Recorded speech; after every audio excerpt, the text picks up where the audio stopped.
Hello friends, आज हम start करेंगे एनसीईआरटी क्लास 10 इकोनॉमिक्स के chapter sectors of the Indian economy का 8th मॉड्यूल।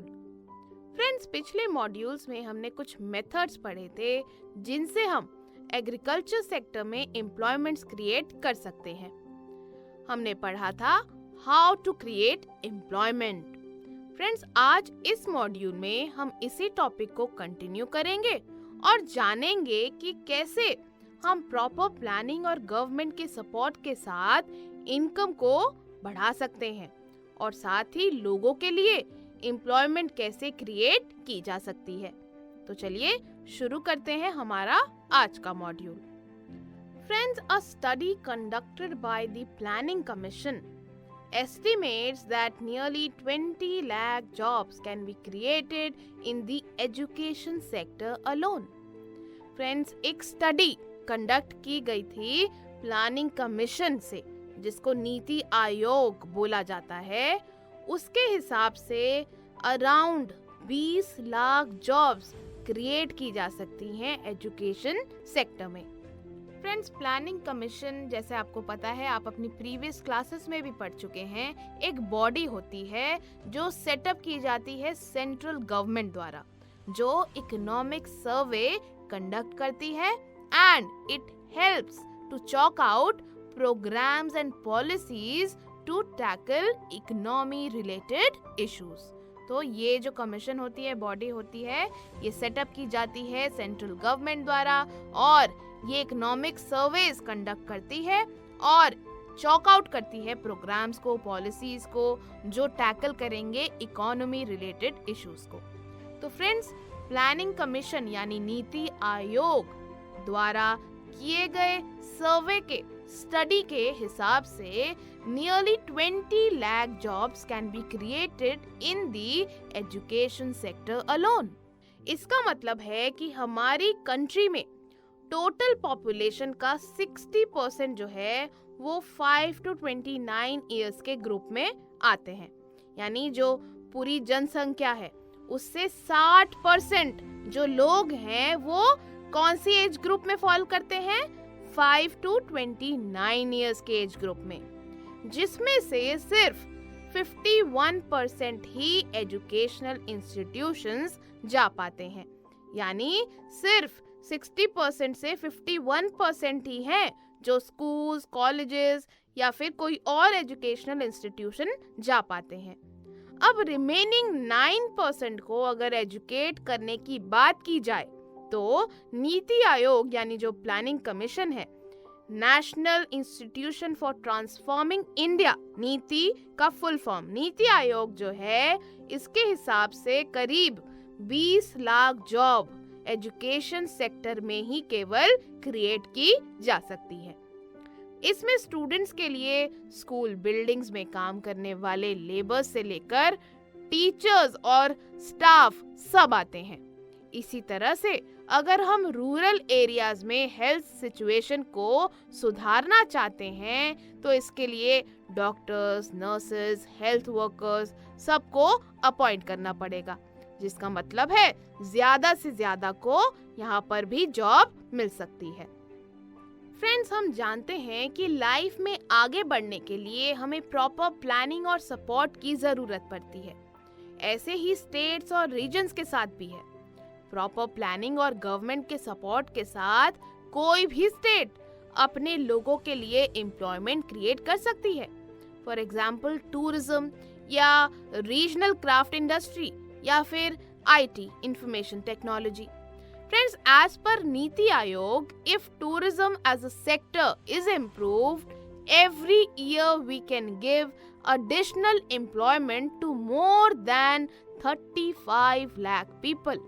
मतलब नीति आयोग के अकॉर्डिंग, प्लानिंग कमीशन के अकॉर्डिंग, अगर किसी भी स्टेट में टूरिज्म को अच्छी तरह से प्रमोट किया जाए, प्रेजेंट किया जाए, उस पर काम हो, तो 35 लाख से ज्यादा लोगों को जॉब्स दी जा सकती हैं, क्योंकि टूरिज्म एक बहुत वाइड सेक्टर है।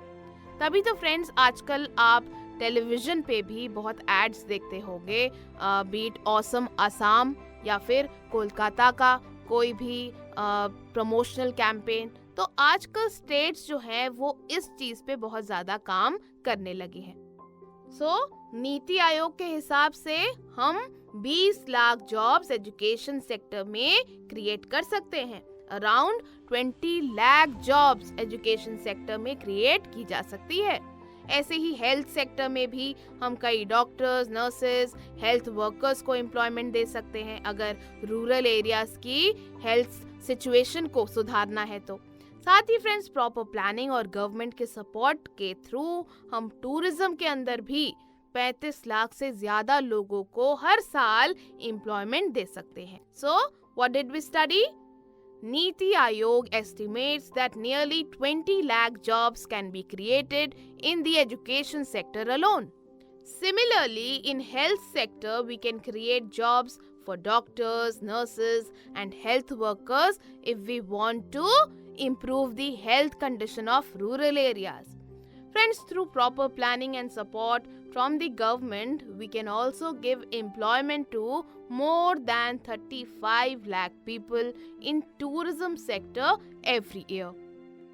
तो फ्रेंड्स, ये जो हमने सजेशंस पढ़े अभी, मतलब टूरिज्म के लिए, एजुकेशन इंस्टीट्यूशंस के लिए, ये सब करके एम्प्लॉयमेंट जो है, जो अपॉर्चुनिटीज हैं वो बढ़ाई जा सकती हैं, है ना। बट ये जो सारे सजेशंस थे, मोस्ट ऑफ इट क्या है? लॉन्ग टर्म प्लान्स हैं। जी हाँ, क्योंकि एजुकेशनल इंस्टीट्यूशंस हो या फिर टूरिज्म की बात करें, हमने आज सोचा और कल ये सच हो जाए या फिर अगले महीने भी सच हो जाए, ये तो हो ही नहीं सकता, क्योंकि ये सारी चीजें जो हैं इन सभी में टाइम लगता है। This is time consuming. तो शॉर्ट टर्म प्लान और मेजर्स की बात करें तो सेंट्रल गवर्नमेंट के एक प्रोग्राम की अब हम बात करते हैं। किसकी बात करेंगे हम? नरेगा की बात करेंगे। तो फ्रेंड्स, 2005 में गवर्नमेंट ने अनएम्प्लॉयमेंट की प्रॉब्लम को टैकल करने के लिए एक प्रोग्राम लॉन्च किया था जिसका नाम है MGNREGA,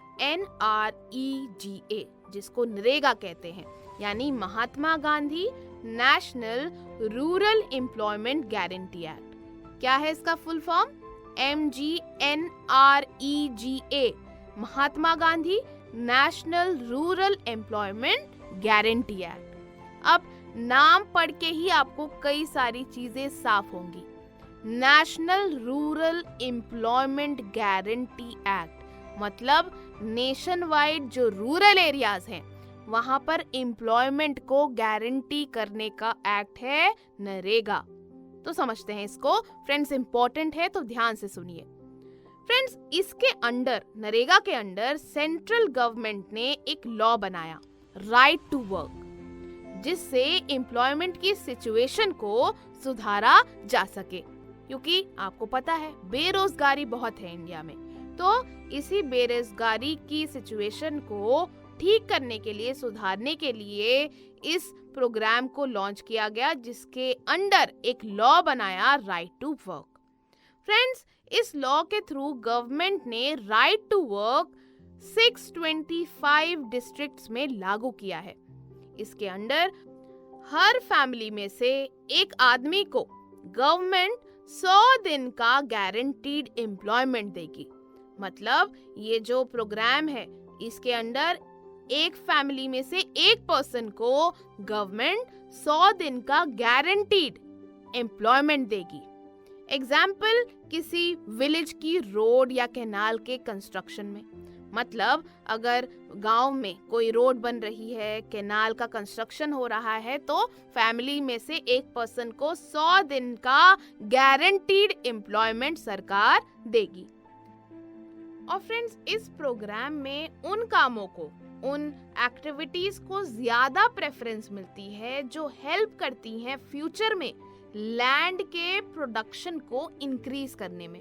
जैसे हमने आपको बताया था ना कि रोड के कंस्ट्रक्शन का काम हुआ, तो इससे क्या हो रहा है, लैंड की जो प्रोडक्टिविटी है वो फ्यूचर में इंक्रीज होगी, है ना, क्योंकि रोड बनेगी तो काफी ज्यादा फायदे भी होंगे उससे।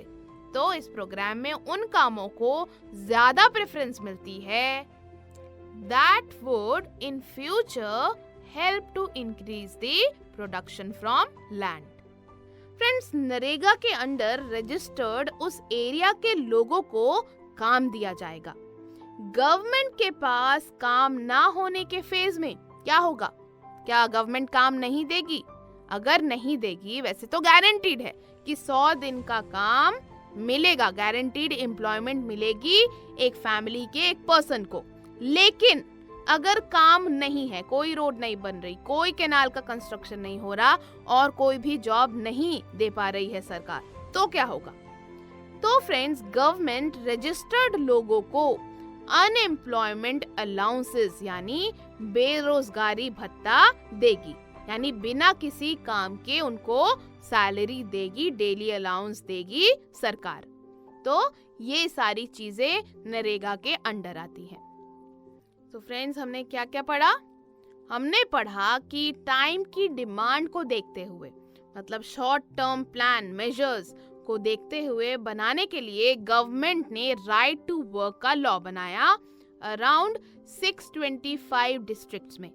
इसको Mahatma Gandhi national rural employment guarantee act 2005 कहते हैं, नरेगा। फ्रेंड्स, गवर्नमेंट इसमें 100 दिन की गारंटीड एम्प्लॉयमेंट अनएम्प्लॉयड लोगों को देती है। गवर्नमेंट के पास काम ना होने के टाइम पर अनएम्प्लॉयमेंट अलाउंसेस भी इनको मिल जाते हैं। मतलब अगर 100 दिन का ये जो एम्प्लॉयमेंट प्रॉमिस किया है, ये अगर सरकार किसी रीजन से नहीं कर पा रही है, तो लोगों को जो बेरोजगारी भत्ता जिसको कहते हैं अनएम्प्लॉयमेंट अलाउंसेस, वो देते हैं। So, let us revise once again. Recognizing the need for quick measures, the central government in India made a law implementing the right to work in about 625 districts of India. It is called Mahatma Gandhi National Rural Employment Guarantee Act 2005, MGNREGA 2005. Friends, under this program, guaranteed 100 days of employment in a year is provided to unemployed people by the government. And if the government fails in its duty to provide employment, it will give unemployment allowances to the people. तो friends, समझ आया आपको? ये था friends हमारा आज का module, और इसी के साथ जो टॉपिक है how to create more employment, इसको हमने कवर कर लिया। तो चलिए अब इस मॉड्यूल की एक्सरसाइज करते हैं।